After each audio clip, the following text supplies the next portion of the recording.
So, in the 60s, you were a student at St Canice's, what, school? Yeah, there was a school at St Canice Church in Elizabeth Bay.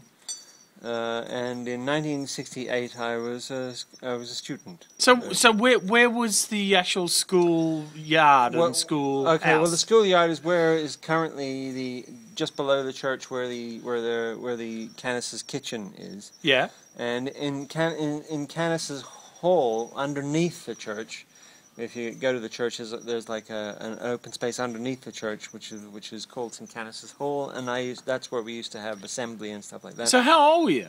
Well, it was in '67, and I was 8, 7, 8 years old. Yeah. Okay. And we lived in St Canice's. We lived around the corner in Roslyn Street, Roslyn Gardens, for 8 months or something. And so what was it like being like a kid in King's Cross in the 60s? Well, it was amusing because I remember when we first moved in, we'd moved back to Sydney. We'd lived in Sydney beforehand, and then we were in the Philippines for a year, and we moved back from Manila in the Philippines to Sydney, and our first house was flat was in, as I say, Roslyn Gardens. And I walked up the street, and I saw a sign for the Pussycat Club, the Pink Pussycat? Yes, and I went home to my mother and I said, "Mum, can I join the Pink Pussycat Club?" And they all thought that was very amusing, and I didn't quite understand what they were. So did you ever get to the Pink Pussycat as a teenager? No, I never did. I've never been to... but is there a uniform at St Canice's? There was a school uniform. I've got a photograph of me in, like a grey little tunic, grey, school. So you lived in what, Roslyn Gardens, in an old flat, yeah? In a flat, yeah. Well, an interesting building, a building of any note? Yeah, the building is still there, 25 Roslyn Gardens, and it was just a house, like a Federation house, and we lived on the first floor. And on the ground floor lived Lady Archibald, which has always intrigued me, because I'm wondering who Lady Archibald was. But her name, she was Lady Archibald. I don't know. Like, not the Archibald Prize type? Well, this is what I've always wanted. She was Lady Archibald. That's what her name was. So what else, what other memorable things about King's Cross in the 60s as a young boy? Well, well, I remember when the Sgt. Pepper's Lonely Hearts Club Band album came out. There was a venue on Maclay Street called the Madame Tussauds. Madame Tussauds. Like the wax joint? A wax joint, like in London, and it was obviously a tourist, place. The King's Cross Wax Museum. Was that what it was? Yeah, It was the King's Cross Wax Museum, and I remember that they had the Beatles dressed up in their Sgt. Pepper's Lonely Hearts Club band, and we all went in there. We were very impressed by that. Okay. Because we were living in King's Cross. I guess it was '67, I suppose.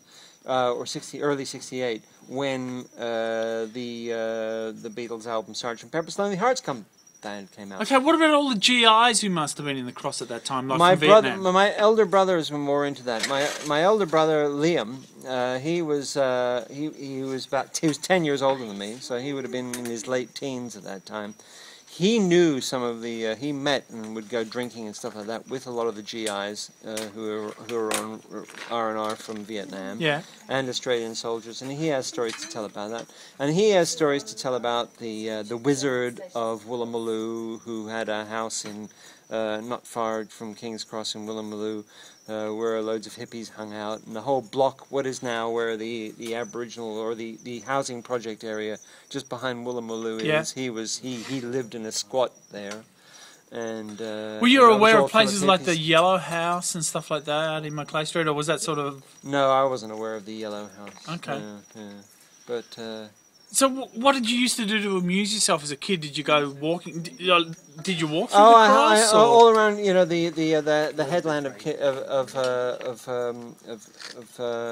Elizabeth Bay, and where like Edgecliff and mostly it's Elizabeth Bay and around where the naval dockyards are. At Garden Island and all of that. You used to walk along the cliffs along there. Okay. Because the cliffs were much more open than they are now. Nowadays, houses have security gates and you can't get through. And in those days, you could just walk around and play on the cliffs and in the bushland on those cliffs. And I was there before what is now the car park for the naval base. That was just an open cliffway.